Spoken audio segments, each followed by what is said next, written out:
Cellphone செயலிகள் மூலம் ஆண் மற்றும் பெண் நண்பர்களை தேடும் சபல புத்தி உள்ளவர்களை குறிவைத்து திருடியதாக சென்னை வியாசர்பாடியை சேர்ந்த கொள்ளை வழக்கில் கைதானவர் வாக்குமூலம் அளித்துள்ளார். வியாசர்பாடியில் ஹிதேஷ் என்பவர் கிரைண்டர் செயலி மூலம் ஜெயந்திநாதனை உல்லாசமாக இருக்க வீட்டிற்கு அழைத்தபோது நண்பர்களுடன் சேர்ந்து வீட்டை நோட்டமிட்டு கொள்ளையடித்து சென்றனர். இதில் 17 வயது சிறுமி உட்பட 4 பேர் கைதான நிலையில் சபலபுத்தி உள்ளவர்களை குறிவைத்து தொடர்பை ஏற்படுத்தி வீட்டிற்கு சென்று உல்லாசமாக இருந்துவிட்டு வீட்டை கொள்ளையடிப்பதை வாடிக்கையாக கொண்டிருந்ததாக கைதானவர் தெரிவித்துள்ளார். ராணிப்பேட்டை மாவட்டம் சோளிங்கர் அருகே நந்திமங்கலம் கிராமத்தில் 32 ஆண்டுகளாக சுடுகாடு பாதை இல்லாததால் இறந்தவரின் உடலை உறவினர்கள் விளைநிலத்தின் வழியாக தூக்கி சென்று அடக்கம் செய்தனர்.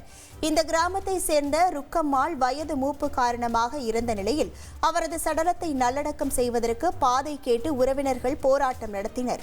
இதனை அறிந்து அங்கு வந்த அதிகாரிகள் சுடுகாடு அமைக்க அரசு உத்தரவிட்ட பாதை ஆக்கிரமிப்பு குறித்து உரிய நடவடிக்கை எடுப்பதாக உத்தரவாதம் அளித்ததை தொடர்ந்து கிராம மக்கள் விளைநிலத்தின் வழியாக இறந்து போன சடலத்தை எடுத்து சென்று அடக்கம் செய்தனர்.